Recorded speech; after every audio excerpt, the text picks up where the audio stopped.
billions going out. Well, as you can see, I'm a Nigerian.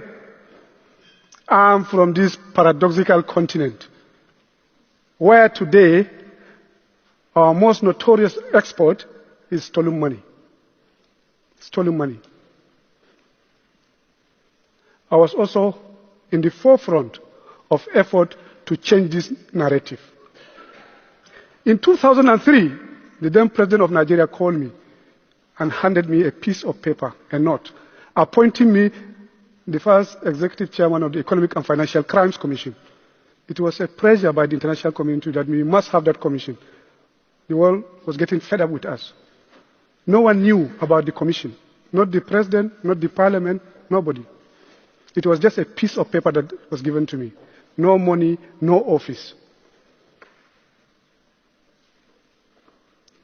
In 4 years' time, I built that institution into one of the most, if not the most successful and formidable anti-corruption agency, not just in Africa, but the world.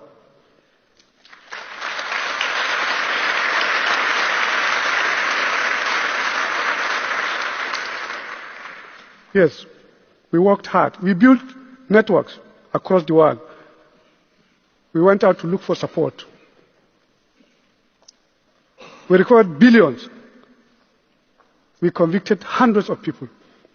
We almost changed the entire fight against corruption in Nigeria. How did I do it? I want to share it with you. I do intend to give you a story of 3 cases out of the hundreds that we handled. The 3 will probably explain the entire work that we did, the frustrations, the difficulties, and of course, some of the success stories. The first one will be a case of a Nigerian sitting in Nigeria and stealing from foreigners, the one I told you earlier. The second case will be a gang of foreigners stealing from Nigeria, corrupting Nigerians. And of course, the last one will be a case of a Nigerian politician stealing from his own people and often taking the money out, taking it to the developed world. The first case, Emmanuel Nwude, one of the most successful 419 fraudsters. He duped a Brazilian bank $254 million successfully. The bank collapsed. The manager died. I personally arrested Emmanuel Nwude. And as usual, with fraudsters like him, he wanted to compromise me, to bribe me. He called me, "Sir, what is your problem? This money belongs to the white people. They are rich. Let's share it.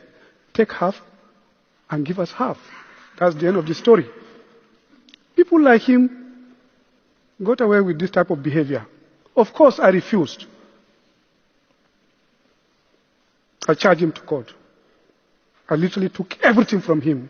Money in and outside Nigeria, properties in and outside Nigeria. In one bank, I seized 10 million worth of his own shares. I got him convicted. I returned the money to the victims, the Brazilians. This is me returning the money.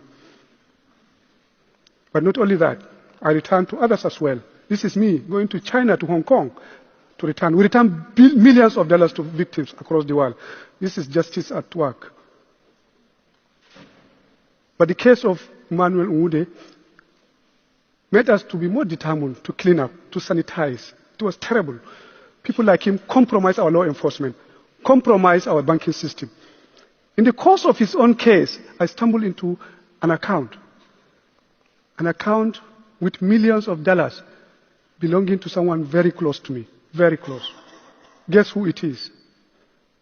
My boss, the chief law officer, the inspector general of police in Nigeria.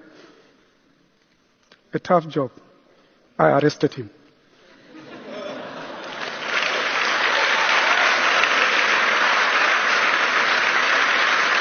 I charged him to court. I recovered everything from him. I returned it. And I got him convicted. He served a jail term. This is Tafa Balogun. Not only him, but even the banking sector. Within the period that we worked, in less than 2 months, I arrested about 49 chief executives of banks in Nigeria. Many of them are friends, personal friends, like this guy. It was a tough job. But, well, fighting corruption is a war. And if you are in a war, you must go for the big targets. Get a suitable candidate for you to make a maximum impact. That's what we did. And it brought a change. We were fed up. Our country was in a mess. They destroyed the name and image of our country. We needed to do that. The second case is the Halliburton scandal. I'm sure some of you must have heard of that. Halliburton. This is my own case as well. I was the one. I refused to allow it to die.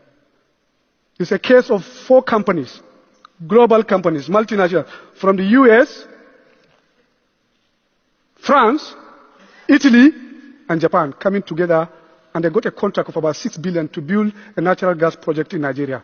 In the course of it, they decided to bribe the Nigerian government officials about $182 million with evidence. I first got hint of this case in France. I went back home.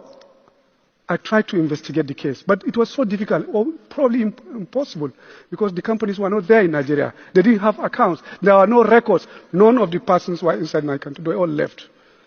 I had to come back. I rushed back to Paris. I went to France many times. I put on a letter of request.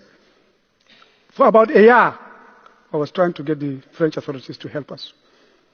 At the end, the investigation magistrate told me, well, the letter that I wrote, which was about a year ago, he couldn't get anyone to translate it from English to French language. So there was...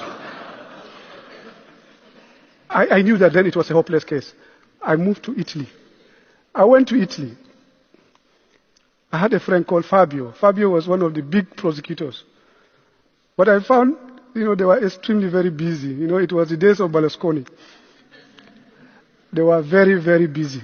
Fabio told me that they wanted to ask for my own support because of what they were involved in. I thought of going to Japan. Japan is extremely far. But I also knew that I might just end up in the trap of this translation because I do not speak Japanese language. I decided to go to Washington, D.C.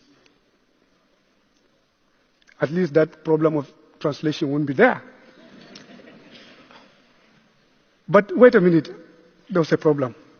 As at that time, the Vice President of America was Dick Cheney, board member of Halliburton.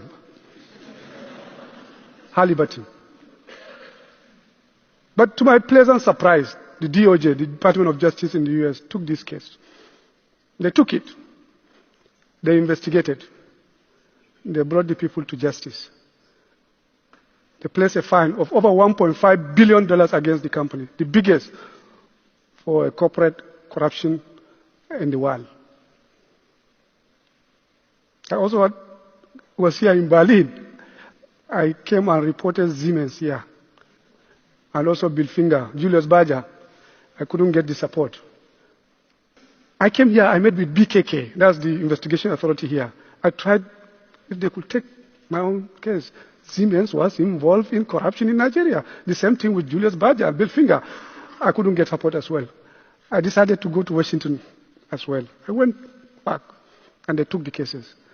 The 3 cases or more, the US government made over $3 billion in terms of fines against such companies. But the sad part of it is that in my own country, where the criminal activity took place, not a single individual was made to face justice, especially after I was asked to leave my own position. Not only that, we did not make a dollar out of that, so much money that was made by the US authorities. Hello, my better people. Welcome back to my channel. My people, una don't hear from Nuhu. Hey, the story I just dey listen to. I just don't want to be distracted. I want to hear what this man is saying from the beginning to the end. And I can tell you, I enjoyed every piece. My better people, he has said it all. I don't have anything to add again. Una see say the corruption wey dey dis country no be today, e don tey. If you listen to what he said, e was so clear when he mentioned that other countries that he took the case to followed it up and justice was served But in Nigeria here, nothing happened. Nobody was arrested. My better people, the wuruwuru wey dey dis country, e no go ever end o. But we pray say Oga Nuhu go help us this time around. Make him repeat wetin he don do for the past for Tinubu administration, and God go bless am. My better people, abeg make I see una on my next video. If you never subscribe to my channel, wetin you dey wait for? Abeg make you subscribe, share this video, like this video, and drop a comment in the comment section below. Make I see you on my next video. Bye.